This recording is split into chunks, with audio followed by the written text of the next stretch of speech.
ना घर का रहा ना घाट का। ऑस्ट्रेलिया चीन में लगातार अपने निवेश कम करने में लगा है और अब तक 25% निवेश को कम कर चुका है, जिसके चलते चीन की अर्थव्यवस्था पर खासा प्रभाव पड़ा है। TFI में आपका स्वागत है और मैं अनिमेश पांडे अब आपको बताऊंगा कि आखिर कैसे चीन अपने घमंड में कर रहा है अपना ही नुकसान। कहने को वुहान वायरस के जरिए चीन विश्व भर में अपना वर्चस्व जमाना चाहता था, लेकिन कोरोना ने उल्टे उसे कहीं का नहीं छोड़ा है। मीडिया में उसके चाटुकार चाहे जितने भ्रम फैलाएं, सच्चाई तो यही है कि चीन पाकिस्तान का वो पिछड़ा भाई है जिसे कोई भी अब पटक पटक के धो सकता है, जैसे हाल ही में ऑस्ट्रेलिया ने कर दिखाया। ऑस्ट्रेलिया ने हाल ही में चीन के लिए एक ऐसा जाल बिछाया जिसमें फंसकर चीन ने अपनी ही भद पिटवाई है। चीन ने सोचा कि ऑस्ट्रेलिया उसके आर्थिक प्रहार से ढेर हो जाए, लेकिन ऑस्ट्रेलिया ने अपने निर्णयों से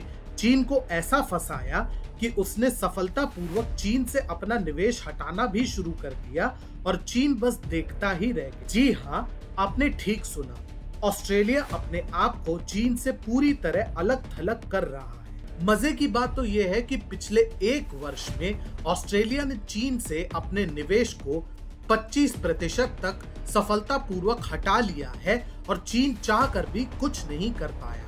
उल्टा चीन ऑस्ट्रेलिया के बिछाए जाल में फंसता ही चला गया और उसने अपनी हेकड़ी दिखाने के चक्कर में अपने ही देश की अर्थव्यवस्था की बधिया बिठा दी। वैसे ऑस्ट्रेलिया को चीनी अर्थव्यवस्था से कोई खास लेना देना नहीं था। प्रधानमंत्री स्कॉट मॉरिसन का चले तो ऑस्ट्रेलिया जितना चीनी निवेश से दूर रहे उतना ही बेहतर है। इसलिए वह ऑस्ट्रेलिया को किसी भी प्रकार के चीनी प्रभाव से मुक्त करने के लिए प्रयासरत, चाहे उसके लिए चीन के बहुप्रतिष्ठित BRI प्रोजेक्ट को खुलेआम चुनौती ही क्यों ना देनी पड़े। लेकिन जिस युग में द्विपक्षीय फ्री ट्रेड एग्रीमेंट और निवेश डील के कागजी भूल भुलैया से निकल पाना भी टेढ़ी खीर लगे, वहां पर अपने विरोधी से निवेश हटवाना भी कला है, जिसमें स्कॉट मॉरिसन काफी निपुण लगते हैं। चीन के पास ऑस्ट्रेलिया के पैतरों को ध्वस्त करने के अनेक उपाय थे, लेकिन जिनपिंग के घमंड ने सब गुड़ गोबर कर दिया।